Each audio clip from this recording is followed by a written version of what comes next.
Всем доброй ночи, друзья мои. Нелегко дается мне к концу года или в начале года. Видимо, накопленная усталость, да и вообще сильные работы, они очень много забирают энергии. Даже когда переписываю или обрабатываю. Иногда люди мне говорят, что они просто прослушали мой ритуал, хотя я не рекомендую так делать. Заговоры и ритуалы нужно проводить, если вы хотите стопроцентного результата. Но иногда люди говорят, что они прослушали и просто послушали, чтобы понять, как это провести, еще не успели начать, а уже что-то поменялось, уже действительно что-то случилось, результат какой-то они увидели. Почему так происходит? Мы пропускаем через свое подсознание. И эти слова очень сильны. Мы можем их в мыслях повторить, можем их громко произнести. В любом случае, даже когда человек переписывает, он чувствует, что у него уходит энергия. Настолько он устает. И, естественно, такие работы, они требуют много энергии, много сил. Хотелось бы побольше дать вам работ, но не всегда хватает сил, энергии на это. Итак, я дарю вам эту работу, но эту работу нужно будет проводить по мере востребования, по мере необходимости. Однако эта работа особенно будет помогать в годы, которые как-то связаны с собакой или с волком. Но в общем и целом это уникальные работы, и их можно проводить в любое время, в любой год, когда есть необходимость. Оборотень. Я была маленькая, у нас был такой дед один, Минас его звали. Он наш односельчанин, он прошел войну до самого Берлина, вернулся без одной царапины, без единой. Говорили, что у него мать чем-то владела. То есть, что она там лечила, заговаривала, что-то умела, знала. Он уже был человек старый. Я была маленькая, ему было уже 70 с чем-то лет. Пожилой уже человек. И однажды мы сидели с бабушкой, и они поднимались наверх. Под вечер шли к нам, видимо, посидеть с моим прадедом. Дед еще мой был живой. И прадед. И я на секунду просто... Я смотрела в сторону идущих людей. И на секунду мне показалось, что я вместо него увидела волка. Не собаку, волка. Потому что собака, она не вызвала бы у меня, у ребенка такой ужас. Я почувствовала хищника, волка. Мне показалось, что вместо его лица, вообще вместо него идет некое подобие волка очень больших размеров, то есть человеческого роста. Это было доли секунды. Оно, конечно, исчезло. Опять увидела, что идут люди. Где-то 4 человека, по-моему, я помню. Все они однополчане, воевавшие и так далее. Вот они шли вместе к моему деду вечером посидеть, поговорить о чем-то. Было лето. Мы игрались. И я просто, играя, повернулась и как-то так отвлеклась от своей игры и посмотрела, что идут они, эти дедушки, наверх идут. И я на секунду увидела, вот вместо этого деда Минаса, я увидела волка. Я ничего не сказала, потому что у детей бывает такой момент какой-то, как вам сказать, у них, они замирают от страха. Я замерла и убежала домой. И выглядывала так из окна, они смеялись, я так выглядывала, смотрела обратно. Они подумали, что, ребенок там ерундой занимается, просто ребенок играется. Но, видимо, этот дед понял. Не знаю, каким-то чутьем, может, он просто, не первый раз ему это говорили. И он мне так подмигнул. И когда он мне подмигнул, я опять увидела вместо его лица волчью голову. Вот волчью пасть. Черного волка. Потом прошли годы, и как-то я своей бабушке рассказала, маминой бабушке, прабабушке. Бабушек было много. Звали ее Арусяк. Очень редкой доброты и спокойного характера женщина была она. Мы все любили у нее побывать, потому что она нас не ругала. Она была очень добрая. Я когда ей рассказала, она испугалась. Она испугалась, перекрестилась. Сказала, что ты никому не говори. И как-то пробормотала по-армянски, мол, сволочь, все-таки опять показал свою натуру, опять показал, зачем он это сделал, или зачем так получилось у него. Что-то вот такое я даже не разобрала. Но я рассказала позже, наверное, мне было уже лет 6-7, когда я ей сказала об этом. Но прошли годы, его не стало, он ушел. Потом жена его приходила к моей прабабушке ночевать. После его смерти еще 40 дней не прошло. И я помню, что я там что-то делала, и она говорит, мол, бессовестный, ушел и ушел. Зачем ты вот это делаешь? Зачем ты приходишь, становишься возле окна? И вот смотришь на меня. И насколько я вот так мимо уха пропустила, что она сказала, либо волком воет или волком смотрит возле окна. И она боялась оставаться дома. Потом я уже не знаю, не отследила, что там было. Это детство, оно быстро забывается, улетучивается. Это потом мы более в таком возрасте осознанном собираем эти все детские воспоминания и анализируем, что это могло быть. И вот потом, когда прошли годы, когда я слышала про оборотни, вы знаете, у меня такое чувство, что мне это все показывали, и постепенно приучала я к тому, о чем я буду говорить и учить людей. Для общества все, что мы говорим с вами, это некое сумасбродство, ерунда. Даже в семье могут сказать, ой, занимаешься ерундой какой-то, господи, какая магия, какие там вот бабушкины сказки. А потом, когда у вас начинает получаться, когда в семью начинают приходить деньги, благополучие, когда хорошая работа, когда на работе у мужа, например, увольняются и уходят те, которые пили его кровь, он начинает к вам присматриваться и говорить, а что ты там читаешь? А покажи, я хочу. А может, тебе что-то надо, тебе что-то принести, может. И еще раз повторюсь, что женщина верит, потом получает. Мужчина получает, потом верит. Более чем мужчина, никто в магию не верит. Поэтому они и боятся об этом говорить.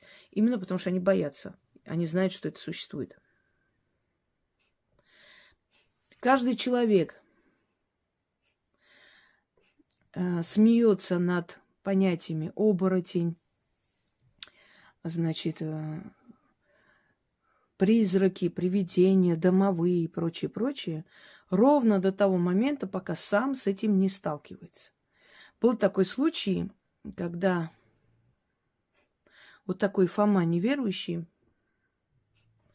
поехал со своим другом к его деду в село. Старенький дом, деревянный, уютный, красивый. Бабушка умерла, но дед был один, крепкий мужик. И они поехали к нему остаться там на выходные. И вот он рассказывает, что огород, все ухожено, вообще настолько все достойно. И дед там арбуз принес, лето, вот шашлыки они там сделали. В общем, поели и выпили, все нормально, и легли спать. И он слышит, что кто-то ходит возле окна. А дом низкий, сельский дом, крестьянский дом, низкий дом. Он как бы спит как раз возле окна. Он подумал, что сначала, что дед ходит, может быть. Посмотрел, никого нету. Потом встал, пошел, смотрит, дед возле печки храпит, спокойно спит. Вернулся, прилег, думает, ну, село, может, люди ходят, улица рядом. Не стал обращать внимания. Шаги повторились. Этот топот шагов, значит, плавно перешел в комнату. Вот с улицы кто-то шел и просто прошел сквозь стену и пошел, значит, по коридору туда. И он был в таком ужасе. Он не мог спать до утра. Этот кто-то ходил, бормотал, что-то там говорил под нос непонятное, что-то переворачивал. Было ощущение, как будто бьет посуду. Причем только он слышал, и никто больше не слышал, не проспался. Он разозлился, видимо. Наверное, там был такой разговор про домовых и прочее. Может, он лишнее сказал, перебрал. Он начал разбивать. И он говорит, у меня такое ощущение, как будто дома всю посуду разбили и просто уничтожили весь дом. И я боюсь встать, парализовала его. Он лежал. Этот старик, который невидимый, значит, зашагал так твердо, как будто на лаптях, и вышел точно так же через окно, как пришел. Наутро его отпустил, он встал, будучи уверенным, что сейчас надо дома прибраться, или дед сейчас будет просто их гонять, потому что весь дом перевернутый. Он подумал, может, друг пьяный был, мне показалось, что... Он вышел, весь дом чистый, ничего не тронуто, ничего не разбито. Абсолютная чистота, порядок, как было. И он деду рассказал, и тот посмеялся, говорит, это хозяин. Хозяину, говорит, ты, наверное, не понравился. И он тот же день уехал, испугался. Абсолютный скептик. Абсолютный скептик приехал ко мне со своим семейством, с матерью, еще с кем-то. Приехали они, значит, жена и мать ко мне на консультацию. Что-то у них случилось, не буду сейчас говорить. Ну, в общем, я помогла, легче стало. Сноха сразу встала на ноги, начала ходить, ее отпустила. Ходить не могла. И не могли понять, почему. Она не может просто встать. Врачи там лечили ее, ничего не помогало. Вот. Потому что некая сила, которая прикреплена была к ней, кладбищенской землей, она не оставляла ее. Но я, в общем, убрала эту гадость. И он сидит и смеется. Я говорю, молодой человек, если вам не нравится или неинтересно, спускайтесь вниз, вы меня отвлекаете. Это раздражает. Да ну это ерунда же, это просто самовнушение у нее. Просто я говорю, я вам последний раз говорю, не испытывайте судьбу. Вы понимаете, вот люди приходят, например, они настолько привыкли, что огромное количество всяких магов, всяких экстрасенсов, непонятных существ, и людям кажется, что ну вот я того оскорбил, и это он высмеял, и что? Мне ж ничего не случилось со мной. Чего мне бояться? И они не понимают, что в какой-то момент могут нарваться на настоящего человека, даже если я не захочу, сигнорировала, выкинула просто из форума. Но силы-то услышали это все, и это может быть очень наказуемо, понимаете? И одним словом, вот он там посмеялся и прочее, поиздевался, и уж уехали они. И в дорогу мне позвонили, мне звонит мать его. Инга, я вас умоляю, прошу, вот мы сейчас остановились. Он в таком страшном состоянии. Я говорю, а что случилось? И она рассказывает, мы едем, стоит человек. Они причем поехали от меня, наверное, 2 часа ночи. Ночью уехали. Стоит человек на остановке. Как бы человек, едем и едем. Может, такси ждет. Проезжаем, этот человек, черная тень, срывается с места и начинает бежать за машиной. Причем бежит так, что на трассе скоростной он просто догоняет машину. Рядом просто бежит. Это некто. Лица не видно, глаз не видно, ничего не видно. Жуткая тень бежит. И подходит к его, к окну водителя и стучит туда. У него чуть сердце не остановилось. Он там орал, но боялся остановиться. Он говорит, мы чуть не разбились. В общем, они доехали до какого-то там магазина, этого, придорожное кафе, магазин. И эта тень отстала. Они вышли, и тень стоит вдалеке и смотрит на них. Но поскольку там были люди, они как-то осмелели, вышли на этой заправке, отдышались там и воду взяли, чтобы там выпить, чтобы плохо не стало. И начали мне звонить. Я говорю, вот этот молодой человек, языкастый, он сам накликал на себя беду. Зачем ему было сидеть и высмеивать меня и все, что я делаю, говоря о том, что это все фокусы, это все шарлатанство, ерунда, это все, не верю я в это фигня и так далее. Я говорю, вы понимаете, он смеялся не надо мной, он посмеялся над теми силами, которые за этим всем наблюдали. И они его проучили просто.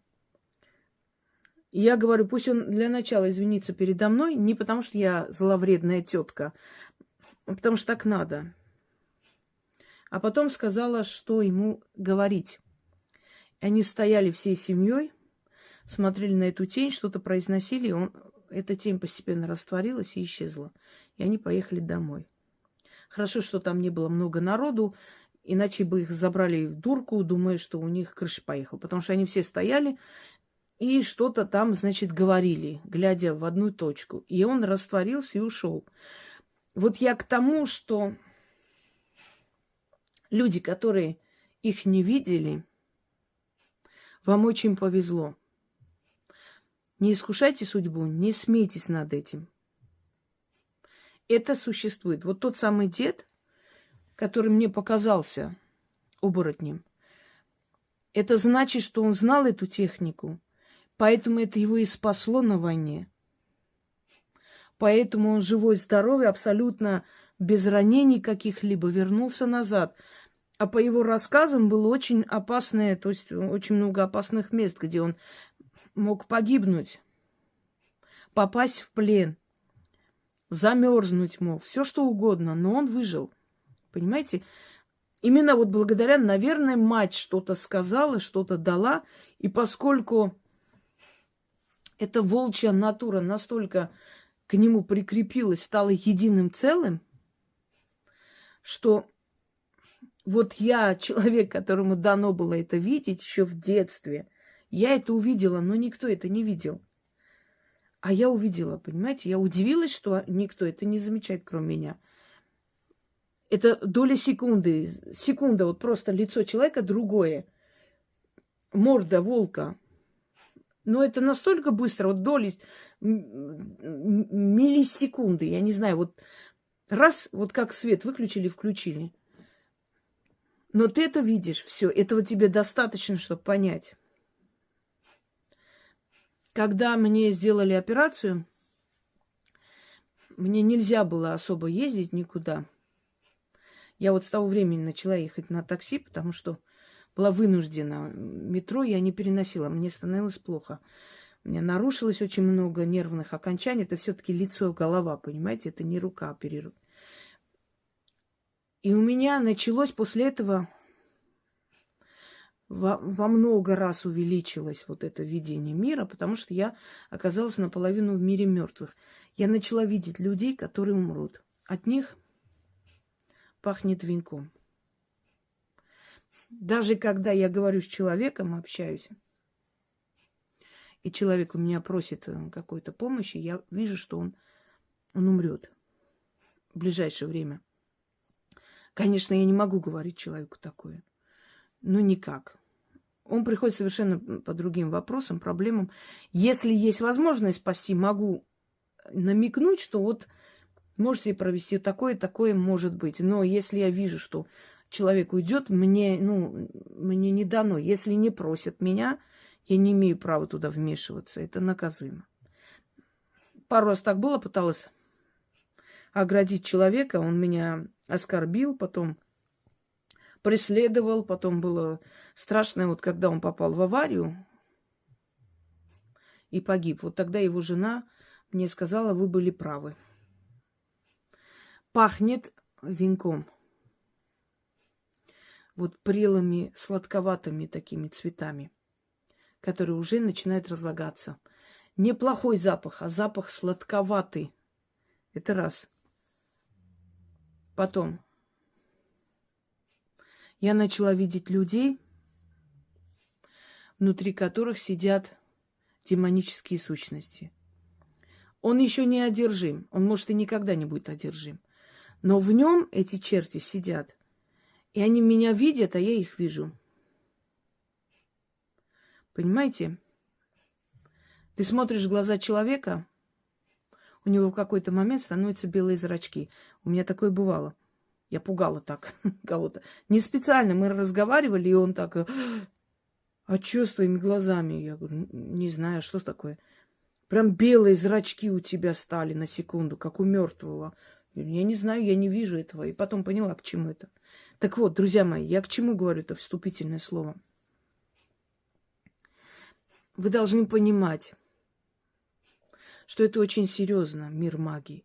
Одно дело просить денег, защиты.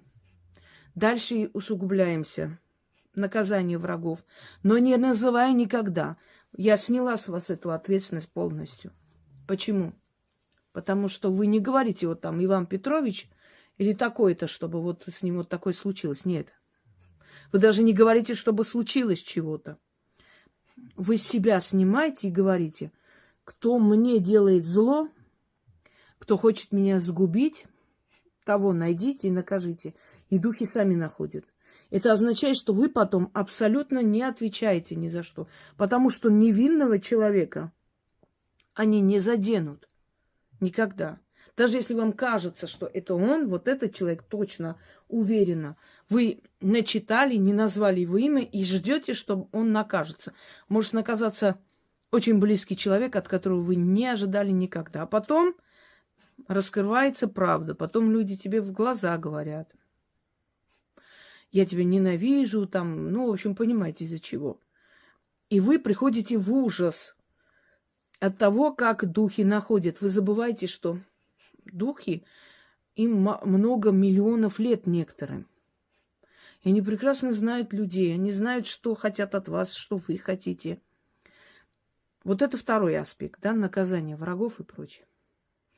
А вот когда вы обращаетесь к более серьезным силам, надо очень уважительно к ним относиться. И надо делать все очень правильно. Я, в принципе, создала свои работы таким образом, чтобы человек, даже если неправильно проведет что-либо, у него просто не получится, не более того. Никакой опасности ему за это не грозит. Но в любом случае, я всегда говорю, относитесь серьезно. И когда я говорю сильная работа или сильнейшая работа, это не означает, что другие работы не сильные. Нет, это означает, что к этой работе надо относиться очень осторожно и очень внимательно, и очень ответственно. И уже вы изначально настроены на то, что это сильная работа, это где-то опасная, но очень действенная. Поэтому надо точно соблюдать все, что здесь сказано. Христианство, конечно, потом начало приписывать этих людей к демоническим, к бесовским существам, говоря о том, что это те, которые продали, мол, душу дьяволу, поэтому после смерти или во время жизни они превратились в полу таких демонических существ, и они мучаются, ходят, людей пугают, людей съедают, ну, в общем, демонизировали. На самом деле все предельно ясно. Это избранные люди, которым дают возможность пробудить внутри себя звериную сущность. У татарских ханов была такая тайна. Не у всех. У тех, которые были непобедимы. Они вселяли в себя зверя перед боем. И поэтому Челыбей, по-моему, хан, который вселял в себя демоническую сущность или зверя. И тот зверь сражался вместо него. То есть управлял его движениями, делал его неуязвимым. Он не чувствовал усталости, боли, ничего. Некий такой допинг. но из потустороннего мира. Но плата была очень велика. Плата была большая за такое. Вам это не требуется. Вам требуется всего лишь взять определенную силу волколака или вервульфа, или, как в армянской традиции, мартагайла, или в грузинской традиции глосани или мгелосани. Кстати, у грузин имя есть, значит, волк, Гела. Некий актер есть имя Гела, не помню, как фамилия, он сыграл сына Сталина. Вообще правильно Мгела, но первую часть отпала, и вот осталась Гела. Это волк. Почему так называли? Потому что считалось, что, кстати, вот лев, волк, тот же аслан, лев, чаще, да, орел есть, арцви, армянское имя. В различных культурах есть или часть имени, то есть зверя или птицы, или полностью имя. Почему так называли детей? Тоже из-за понятия оборотничества, которое было издревле, это архаическое понятие, что, называя ребенка вот в честь какого-либо зверя, он получает заодно и покровительство, и помощь этой звериной силы, этой звериного братства, этого звериной крови, эгрегора этого зверя, то есть силы силового поля, и становится похожим на этого зверя, такой же, значит, неотвратимый, сильный и бесстрашный лев. Пожалуйста, красиво же звучит. Аслан, Араслан, Руслан. Это все лев. Например, орел, имя, волк и так далее. То есть самых таких бесстрашных, благородных зверей. Тотемы. Вот у меня тотем нашего рода лев. И он много кому снился именно вот отдельным таким, самым, наверное, представительным таким людям из нашего рода. Я слышала, что лев снится. И мне все время снится лев. Что означает тотем лев? Это неправильное понимание, что, значит, тотем – это предок твой, что это предок твой был львом или там еще кем-то. Нет. Это твой предок, у которого были определенные черты вот характера вот этого зверя, и который после смерти приходил к своим потомкам в обличии некого зверя. Либо ментально приходил, либо приходил именно как бы показывался. Знаете, иногда бывает, что, например, я слышала такой рассказ, был такой грузин, парень, Гиви, что ли, я не помню, танцор. И он все время выступал в каком-то ресторане. И ему говорили, ты как воробей, так крутишься так ловко, как воробей. Маленький, щупленький, но танцевал хорошо, очень активно, очень так энергично. И говорили, ты как воробей. Вот все твои движения. И когда он погиб в автокатастрофе, и вот сидели, поминали его, и влетает в это помещение ресторана воробей, и начинает крутиться, там вертеться, чирикать, прыгать. И все были в ужасе, все начали рыдать, плакать, потому что его называли при жизни воробей. И таких случаев много, когда после смерти человека кошка бродячая является в дом. И еще так хозяйничает там, как будто он там жил все время, все знает, все места. Когда голубь прилетает на 40 дней, собака находит. Это, естественно, не он. Это не его душа. Но у мертвых есть возможность использовать энергию животных, потому что их энергия намного слабее человеческой энергии, им можно воспользоваться, в отличие от человека. Человек совсем другое создание. И вот с помощью этих живых существ дать знать о том, что он присутствует, что он здесь, он слышит, и он пришел. Понимаете, о себе дать знать. Так вот, это все относится к оборотничеству. То есть перемена оборотиться, стать другим. Стать таким, чтобы как бы и человеческая сущность осталась, и звериная. Вот смотрите. По-другому это, например, называется метаморфоза, да? Стать другим, показаться другим, перемениться. Но есть рассказы, когда, например, какая-то вредная бабка в селе все время всем делала зло, и в какой-то момент молодые люди идут, и за ними, значит, увязалась свинья. Вот этот парень разозлился, кинулся и отрезал ухо этой свинье. Свинья завизжала, убежала. И на следующий день эту бабку видели, у нее, значит, обмотанное ухо. Такие рассказы. Что ведьма приходит в виде черного кота или кошки. Такие рассказы бывают.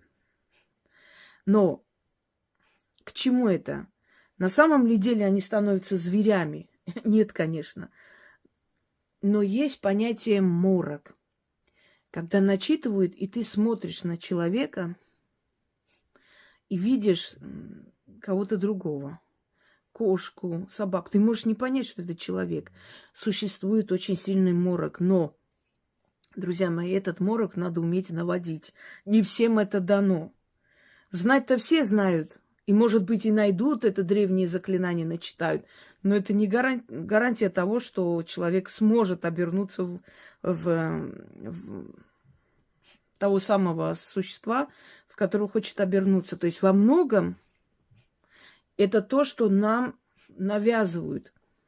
Задействовано, значит, они манипулируют нашим подсознанием. И мы смотрим на человека, а нам кажется, что мы видим зверя какого-то. Облик меняется человека. Кроме всего прочего, у кого получается становиться тем самым оборотнем? У тех людей или у тех практиков, у которых очень сильная связь с природой, понимаете? И очень развиты его инстинкты. Он не подавливал свои инстинкты. Он не подавил свои инстинкты какими-то запрещенными веществами. Он не подавил свой инстинкт природы водкой. Он не подавил свой инстинкт природы какими-то безобразными там распутными связями и так далее. Он сохранил свою природу истинную. И у таких людей больше шансов, например, воздействовать на мнение других. У них энергия должна быть сильная. Потому что если человек, который пьет день и ночь, не просыхая, в какой-то момент зашел, увидел на моем канале, ой, как хорошо морок навести, начитал, и ни черта не получилось, приходит и говорит, а почему так? Потому что у тебя нетрезвый мозг. Потому что ты потерял связь с своим первозданным «я». У тебя не получается воздействовать на кого-то. Наслать на кого-то морок, забудь об этом.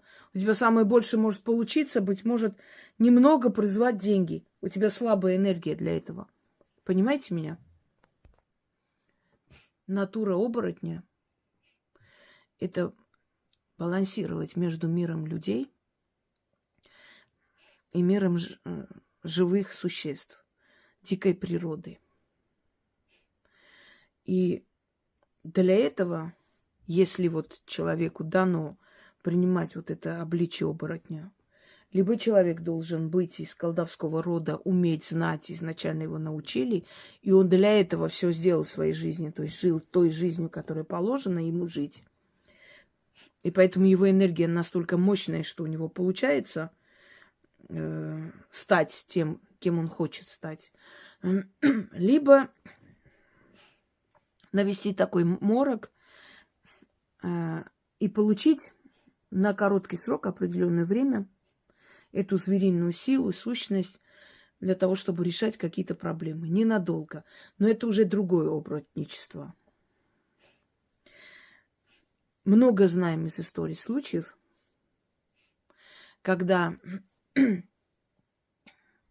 человек принимал какое-то обличие. Был такой грузинский царь Вахтанг Горгасал. Горг, или Гурк, или Гургани, волк. Персидское название. Волчеголовый его называли. Некоторые говорили, что его шлем напоминал волка издалека, вот его обличие. На самом деле, согласно некоторым таким источникам, он умел принимать обличие волка. То есть он мог быть оборотнем отчасти. То есть он обладал определенными тайными знаниями. В те времена цари изучали все. То, что они перед народом шли в церковь, ставили свечу и говорили, что они православные, хранители веры, и там, защитники веры и так далее, они могли говорить что угодно. Они говорили то, что нужно было им для того, чтобы занять престол. Да и вообще любая религия, она призывает к подчинению своему царю, и она удобна для царя управлять массами. Но это не означает, что эти цари не знали всех этих тайных манипуляций, которые нужно знать для того, чтобы удерживать власть. В Ватикане самая большая библиотека магии, чтобы вы знали. И более всего собраны там все древние манускрипты, все древние рукописи и так далее о магии, о духах, о богах, о магических практиках. Это христианский мир. И для того, чтобы знать это, управлять этим, они собрали у себя. Да, это уже давно перестало быть именно религиозным центром, это центр управления определенного. Другой случай исторический. Князь, чародей, полоцкий князь Всеслав Вещий, Бречеславович, по-моему. Или Вячеслав. Нет, Бречеславович. Значит, полоцкий князь, который мог обернуться волком. И однажды описывается случай, когда он отправил кого-то с посланием, гонца, и когда тот прибыл в столицу, увидел к своему изумлению, что князь уже там. Он мог добраться дорогой, которой надо было идти несколько недель, он мог добраться за несколько часов и оказаться в тех местах, где его не ждали. Это на полном серьезе описывается. И говорится о том, что князь обладал определенной сверхчеловеческой силой и мог обернуться в определенного зверя, чаще всего волка. Поэтому этот человек был непобедим. Ну, магическая практика, кто-то скажет, наверняка. Значит, дано было этому человеку. Значит, он унаследовал от своих предков. Хотя он Рюрикович, но Рюриковичи тоже мы знаем, что они были, в принципе, жреческий род. Вещие были люди, знающие, соблюдающие эти все традиции, обычаи и прочее. Потому что тогда люди, которые конунги, владеющие там какими-то поместьями, землями, армией и прочее, они все пользовались определенными практиками для того, чтобы сберечь себя в бою, потому что тогда вообще мужчины очень мало жили, и это было чудо, если они доживали до старости. А мы знаем, что Рёрик или Рюрик дожил до глубокой старости, да? Вот. И тот же самый Олег Вещий, он тоже считался жрецом, потому что каста жрецов и воинов – это практически одна и та же каста. Каста жрецов, воинов и царей – это одна и та же каста. Это потом подразделяли, но, в принципе, царь был или вождь, или там князь великий, не конунг. Он был заодно и выполнял как бы роль авгура, верховного жреца. Итак, друзья мои, вам будет нужна черная свеча. Вы должны проводить этот ритуал ночью. Заговор этот читать нужно 6 раз. И не просто читать, а на определенный амулет, который я вам сейчас покажу. Вы должны это носить. Вы можете это чеканить на золоте и серебре. Только в этом случае может мастер вам выполнить. В остальных случаях только вы должны начертить либо черными чернилами, либо черным маркером, либо черной краской, черный цвет. Ни у кого вы не должны это заказывать. Или на камне, или на дереве. Не на коже, ни в коем случае. На камне или на дереве. Вы не должны обижать животный мир, мир зверей, шкурой там и так далее. На них нельзя чертить этот оберег. Это называется сигил оборотня. Он собран из древних знаков, и он очень сильно работает. Будьте осторожны. За других вы не имеете права делать. Его провести могут только люди совершеннолетние уже, которым больше 20 лет. Даже не 18, а 20 лет. И которые на моем канале, ну, хотя бы полгода с чем-то уже есть. Всем остальным я не рекомендую кидаться и проводить. Ничего плохого не случится, но не сработает у вас. А теперь я вам покажу. Значит, и вы можете у себя отскринить, перерисовать. Можете носить на себе, можете сделать, не знаю, там как кулон, как подвеску. Можете как браслет себе сделать, можете носить просто в сумке, положить какой-нибудь мешочек, желательно либо красный, либо черный. Но перед этим берете, кладете на левую ладонь, потому что левая ладонь, левая рука – это прямая дорога к сердцу. Тут больше капилляров и прочее, да, венозная система более обогащенная, потому что здесь сердце. И это прямая дорога к вашим чувствам, к вашему внутреннему «я». Нужно держать в руке, 6 раз начитать, ночью зажигая черную свечу. Можно воск, парафин, не имеет значения. Эту свечу можете погасить и потом пользоваться в других работах. Это не имеет... Здесь больше источник огня важен. Источник огня.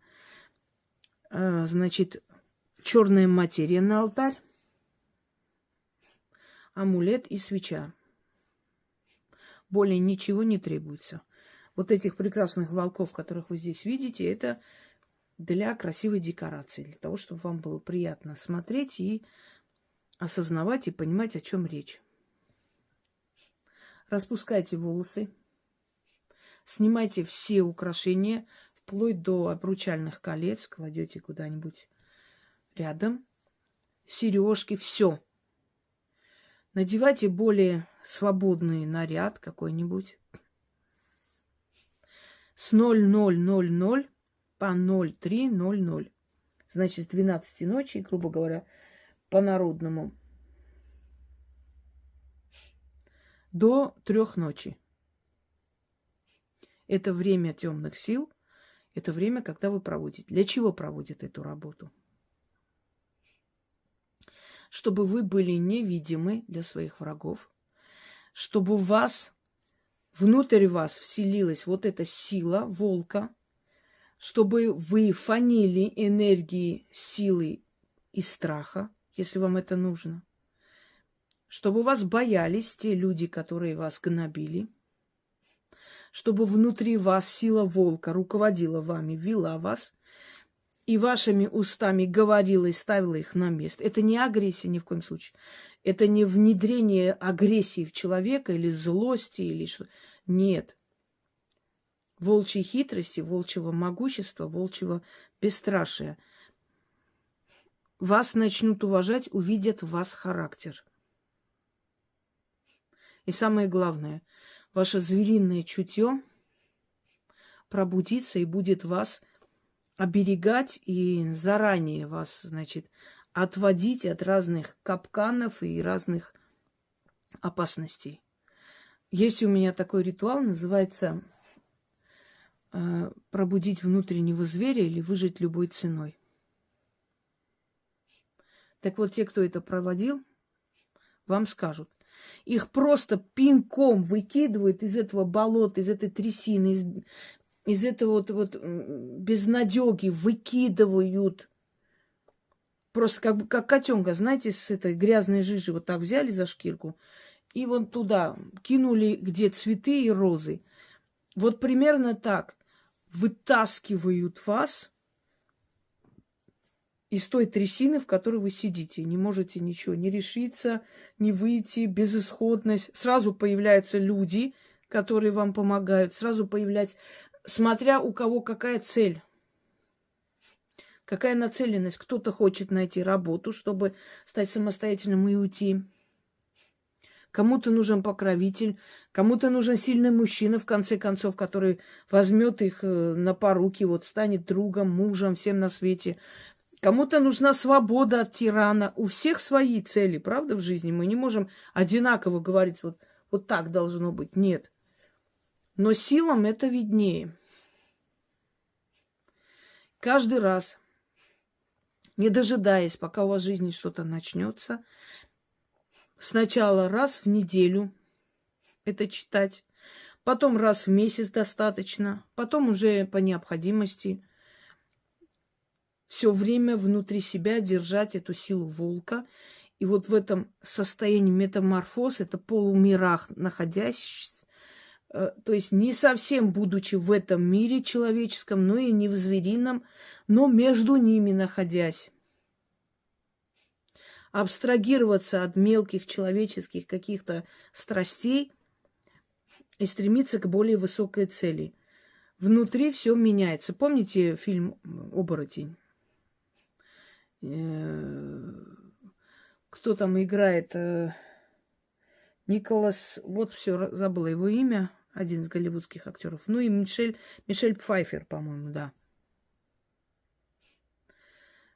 Ну вот примерно, ведь такие фильмы, достаточно кассовые и достойные фильмы, они не просто так приходят, не случайно они приходят у знающих людей или хотя бы у людей, которые как бы в этом разбираются, читают, или кто-то у шаманов это узнал, один из авторов, да, или сценаристов, и взял, написал очень реалистичный и похожий.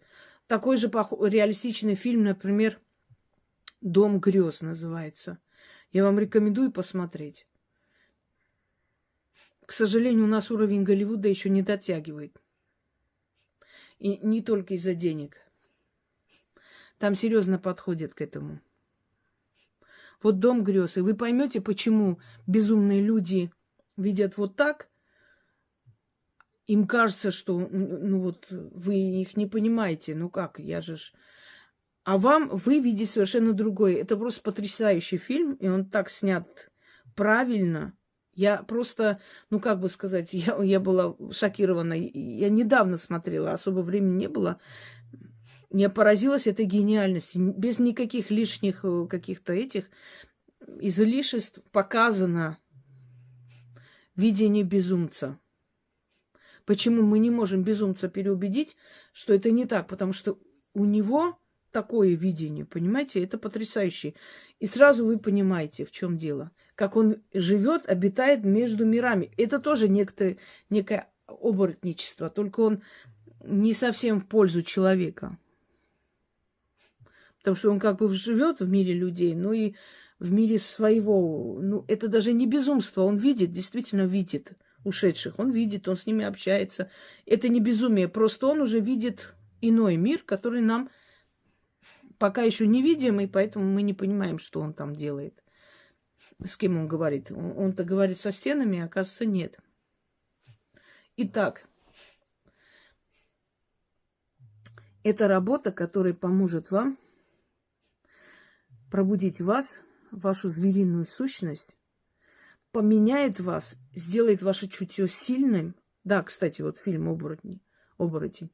Когда он начал видеть по-другому, ощущать запахи, звуки, какая-то некая внутренняя сила, его сексуальность стала вот выше крыши и прочее. То есть его первобытное состояние, первозданное, каким есть сущность волка, зверя. Потому что изначально человек сам был зверем, чтобы выжить.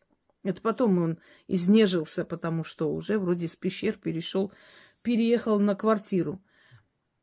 Вот эта сущность время от времени нам нужна, ее нужно возвращать, чтобы выжить в этом мире, особенно в такой клыкастый год, как сейчас. Итак, сигил. Вот показываю. Неправильно, извиняюсь, вот так. Вот он. Значит, его нельзя заказывать. Никто, кроме вас, его чертить не имеет права. Даже если вы муж и жена и хотите провести для себя, каждый из вас должен отдельно это сделать. И отдельно проводить. Или в другой день, или в другой комнате. Вот смотрите. На камне, значит, на этой вот деревяшке, на дощечке маленькой. Вы можете взять более аккуратный, маленький такой. Там сверху сделать 2 дырочки, например, да, и носить на шее временами, если вам хочется.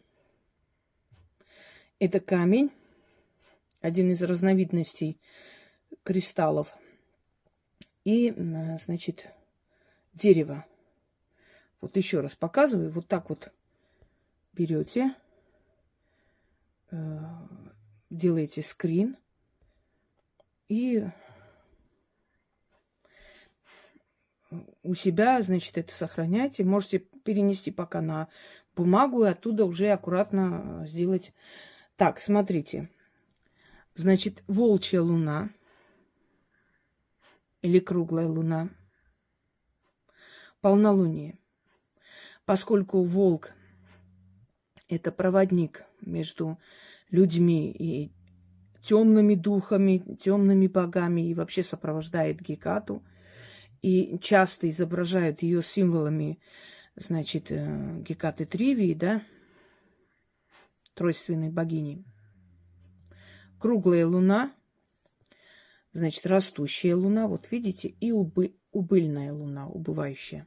Это раз. 4 стороны света и 4 энергетических круга изображены. Перекресток судьбы, перекресток человеческих отношений, перекресток людских судеб и так далее. И внизу 2 натуры человека взаимосвязанные, энергетические натуры. Звериная часть и человеческая, которые соединяются, разъединяются по-разному. Иногда человек звереет, только зверя мы видим. Иногда человек только человечный и добрый, и тогда он не выживет в этом мире, потому что его звериная сущность спит. Это очень плохо. А когда оно соединяется и вместе, и в меру, да, дозированно, тогда человек силен, и он переживет все, что угодно. Еще раз говорю, ни у кого ничего не покупайте такое. Если кто-то сейчас будет делать и продавать, ни в коем случае. Вы должны сами это делать.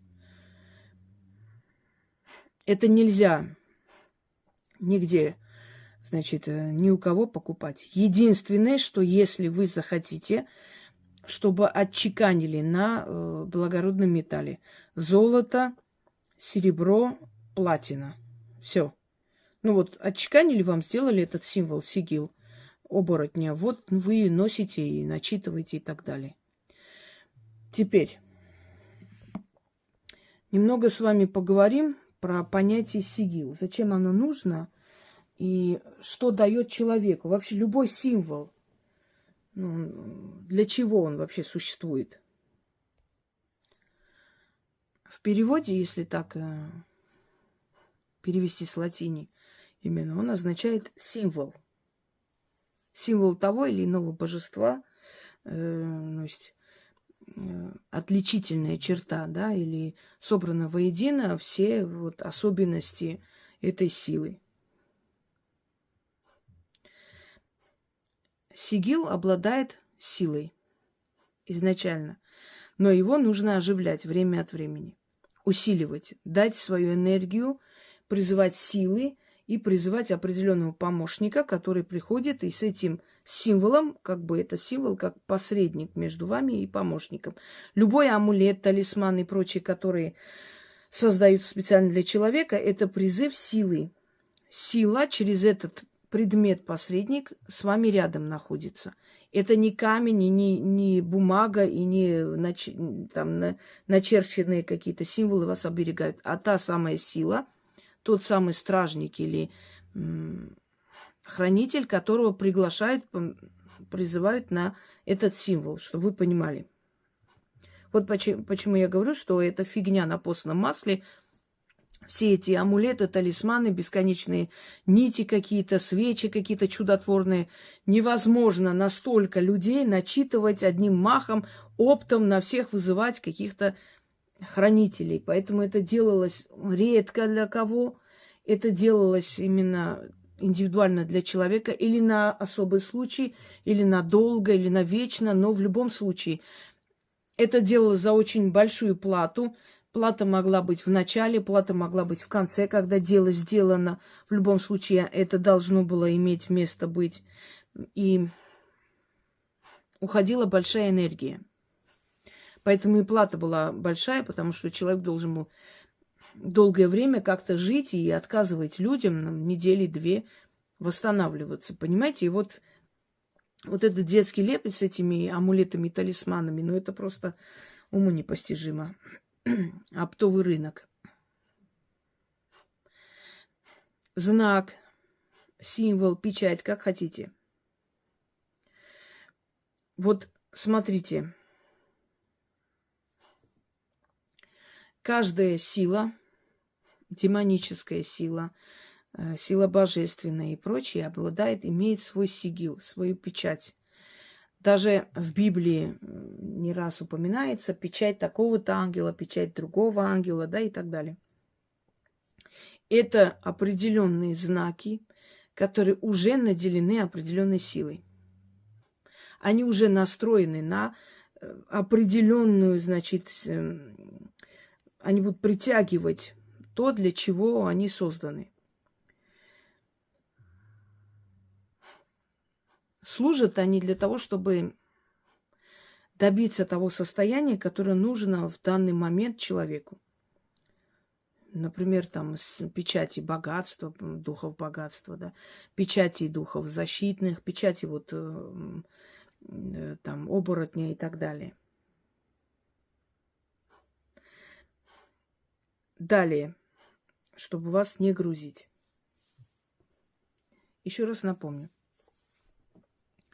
Время от времени, ночью 00:00:03:00 берете в левую ладонь, вот так держите, читайте 6 раз при зажженной свече.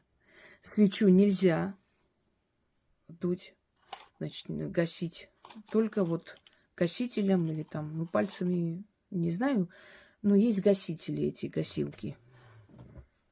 Ими удобнее. После чего это прячете. Это никто не должен видеть, кроме вас. Если кто-то увидит, его надо переделать. Даже если с родным человеком вместе вы это проводите, вы не должны видеть его начерченный сигил. Он ваш. Никому, кроме вас. Кто-то взял в руки, сожгите это и делайте новый. А если это камень, киньте в реку. Закапывать нельзя. И выкинуть нельзя. Только в реку. Причем бегущую. То есть, ну, воду имею в виду. Причем бегущую воду. Нельзя куда-нибудь в болото и прочее. Если оно само потеряется, не надо бояться. Значит, он забрал все плохое и ушел. Просто берете и делаете по новой. Более никак. Это не тот талисман, который надо носить из поколения в поколение. Это делается вот в определенное время. Вот сейчас надо, использовали. Можете время от времени обновлять сверху, если она там бледнеет и прочее.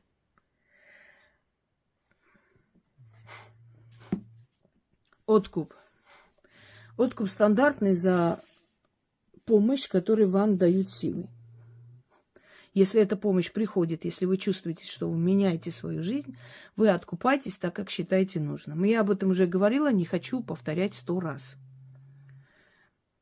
Итак, друзья мои. А теперь заговор. Заговор я заранее записала. Четко, ясно. Берете, переписываете, проводите и сохраняйте для себя. Это та самая работа, которая поможет вам двинуть дело с мертвой точки.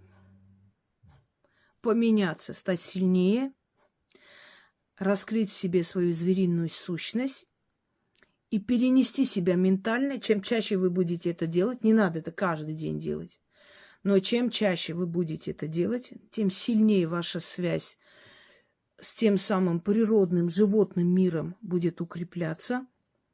И вы будете уже не совсем человек, а человек другого сорта, другого темперамента. Человек, имеющий извне нашего мира покровителей. Вот, собственно, и все. А теперь заговор. На восточной стороне, на краю мира, река Смородина течет. В той реке с огнем ярым вода живая и вода мертвая перемешались. На берегу той реки стоит камень-алатырь, всем камням батюшка. Как и река Смородина, всем рекам матушка. На камне алатырь сидит волк мохнатый, в зубах держит скот рогатый. Волк тот могучий, себя шкуру снимает, да на меня надевает. С этой минуты я образ человечий на звериный меняю. Силу волка обретаю, руки станут лапами. Ногти в когти обратятся, зубы в клыки превратятся. Братство волка мне подмога. Волколака сила в сердце, хитрость в разуме. Сигил оборотня в руки беру. Нет мне препятствий, нет страха и запрета. В сигиле мощь, тьмы и света, когорт и легионов, людских криков и стонов. Началом начал заклинаю, древнюю силу призываю.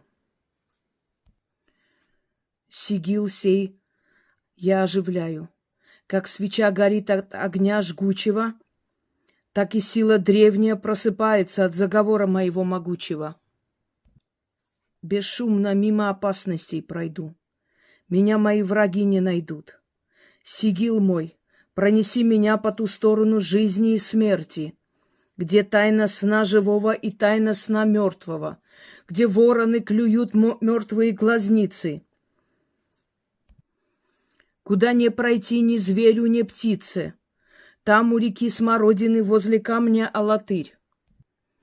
Я в волка обернусь, от всяких напастей спасусь. Все духи и силы мне в защитники, их крылья надо мною, их невидимая армия за моей спиною. Оживись, сила волколака, стань мне защитой и подмогой. Увенчай славой мою дорогу. 1000 раз заклинаю, что прошу, все получаю. Да будет так, и так будет истина. Свершилось. На восточной стороне, На краю мира река Смородина течет. В той реке с огнем ярым вода живая и вода мертвая перемешались. На берегу той реки стоит камень-алатырь, всем камням батюшка. Как и река Смородина всем рекам матушка. На камне алатырь сидит волк мохнатый, в зубах держит скот рогатый. Волк тот могучий, себя шкуру снимает, да на меня надевает.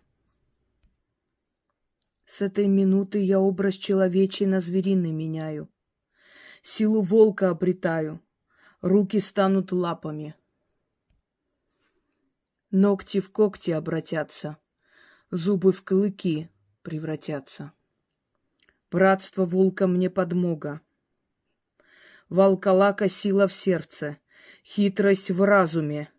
Сигил оборотня в руки беру. Нет мне препятствий, нет страха и запрета. В сигиле мощь, тьмы и света, когорт и легионов, людских криков и стонов. Началом начал заклинаю, древнюю силу призываю. Сигил сей я оживляю. Как свеча горит от огня жгучего, так и сила древняя просыпается от заговора моего могучего. Бесшумно мимо опасностей пройду. Меня мои враги не найдут. Сигил мой, пронеси меня по ту сторону жизни и смерти, где тайна сна живого и тайна сна мертвого, где вороны клюют мертвые глазницы, куда не пройти ни зверю, ни птице. Там у реки Смородины возле камня алатырь. Я в волка обернусь, от всяких напастей спасусь. Все духи и силы мне в защитники, их крылья надо мною, их невидимая армия за моей спиною. Оживись, сила волколака, стань мне защитой и подмогой. Увенчай славой мою дорогу. 1000 раз заклинаю, что прошу, все получаю. Да будет так, и так будет истина. Свершилось. На восточной стороне, на краю мира, река Смородина течет. В той реке с огнем ярым вода живая и вода мертвая перемешались. На берегу той реки стоит камень-алатырь, всем камням батюшка. Как и река Смородина всем рекам матушка.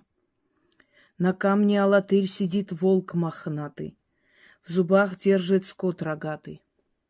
Волк тот могучий, себя шкуру снимает, да на меня надевает. С этой минуты я образ человечий на звериный меняю. Силу волка обретаю, руки станут лапами. Ногти в когти обратятся, зубы в клыки превратятся. Братство волка мне подмога. Волколака сила в сердце, хитрость в разуме. Сигил оборотня в руки беру. Нет мне препятствий, нет страха и запрета. В сигиле мощь, тьмы и света, когорт и легионов, людских криков и стонов. Началом начал заклинаю, древнюю силу призываю. Сигил сей я оживляю. Как свеча горит от огня жгучего, так и сила древняя просыпается от заговора моего могучего. Бесшумно мимо опасностей пройду. Меня мои враги не найдут. Сигил мой, пронеси меня по ту сторону жизни и смерти, где тайна сна живого и тайна сна мертвого, где вороны клюют мертвые глазницы, куда не пройти ни зверю, ни птице. Там у реки Смородины возле камня алатырь. Я в волка обернусь, от всяких напастей спасусь. Все духи и силы мне в защитники, их крылья надо мною, их невидимая армия за моей спиною. Оживись, сила волколака, стань мне защитой и подмогой. Увенчай славой мою дорогу. 1000 раз заклинаю, что прошу, все получаю. Да будет так, и так будет истина. Свершилось. На восточной стороне, на краю мира, река Смородина течет. В той реке с огнем ярым вода живая и вода мертвая перемешались. На берегу той реки стоит камень-алатырь, всем камням батюшка. Как и река Смородина всем рекам матушка. На камне алатырь сидит волк мохнатый, в зубах держит скот рогатый. Волк тот могучий, себя шкуру снимает, да на меня надевает. С этой минуты я образ человечий на звериный меняю. Силу волка обретаю, руки станут лапами. Ногти в когти обратятся, зубы в клыки превратятся. Братство волка мне подмога. Волколака сила в сердце, хитрость в разуме. Сигил оборотня в руки беру. Нет мне препятствий, нет страха и запрета. В сигиле мощь, тьмы и света, когорт и легионов, людских криков и стонов. Началом начал заклинаю, древнюю силу призываю. Сигил сей я оживляю.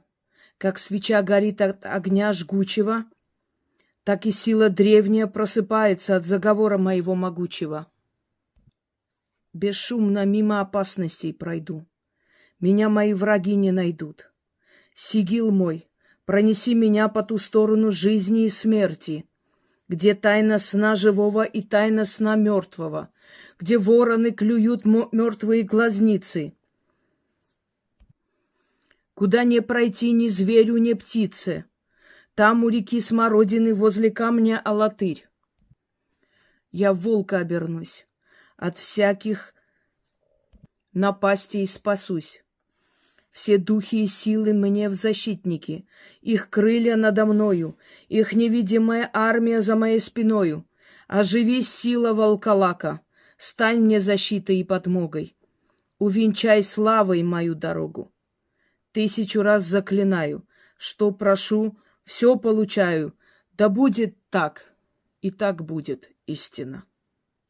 Свершилось. На восточной стороне, на краю мира, река Смородина течет. В той реке с огнем ярым вода живая и вода мертвая перемешались. На берегу той реки стоит камень-алатырь, всем камням батюшка. Как и река Смородина всем рекам матушка. На камне алатырь сидит волк мохнатый, в зубах держит скот рогатый. Волк тот могучий, себя шкуру снимает, да на меня надевает. С этой минуты я образ человечий на звериный меняю. Силу волка обретаю, руки станут лапами. Ногти в когти обратятся, зубы в клыки превратятся. Братство волка мне подмога. Волколака сила в сердце, хитрость в разуме. Сигил оборотня в руки беру. Нет мне препятствий, нет страха и запрета. В сигиле мощь, тьмы и света, когорт и легионов, людских криков и стонов. Началом начал заклинаю, древнюю силу призываю. Сигил сей я оживляю. Как свеча горит от огня жгучего, так и сила древняя просыпается от заговора моего могучего. Бесшумно мимо опасностей пройду. Меня мои враги не найдут. Сигил мой, пронеси меня по ту сторону жизни и смерти, где тайна сна живого и тайна сна мертвого, где вороны клюют мертвые глазницы, куда не пройти ни зверю, ни птице. Там у реки Смородины возле камня Алатырь. Я в волка обернусь, от всяких напастей спасусь. Все духи и силы мне в защитники, их крылья надо мною, их невидимая армия за моей спиною. Оживись, сила волколака, стань мне защитой и подмогой. Увенчай славой мою дорогу.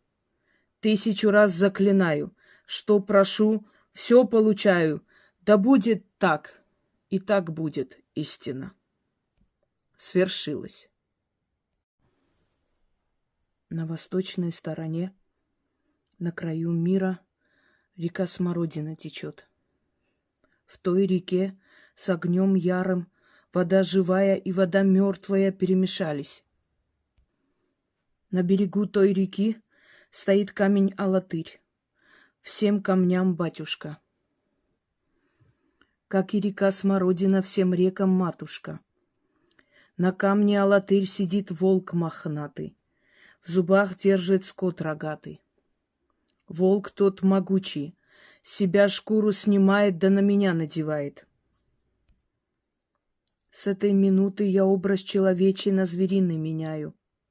Силу волка обретаю, руки станут лапами. Ногти в когти обратятся, зубы в клыки превратятся. Братство волка мне подмога. Волколака сила в сердце, хитрость в разуме. Сигил оборотня в руки беру. Нет мне препятствий, нет страха и запрета. В сигиле мощь, тьмы и света, когорт и легионов, людских криков и стонов. Началом начал заклинаю, древнюю силу призываю. Сигил сей я оживляю. Как свеча горит от огня жгучего, так и сила древняя просыпается от заговора моего могучего. Бесшумно мимо опасностей пройду. Меня мои враги не найдут. Сигил мой, пронеси меня по ту сторону жизни и смерти, где тайна сна живого и тайна сна мертвого, где вороны клюют мертвые глазницы, куда не пройти ни зверю, ни птице. Там у реки Смородины возле камня Алатырь. Я в волка обернусь, от всяких напастей спасусь. Все духи и силы мне в защитники, их крылья надо мною, их невидимая армия за моей спиною. Оживись, сила волколака, стань мне защитой и подмогой. Увенчай славой мою дорогу. 1000 раз заклинаю, что прошу, все получаю. Да будет так, и так будет истина. Свершилось.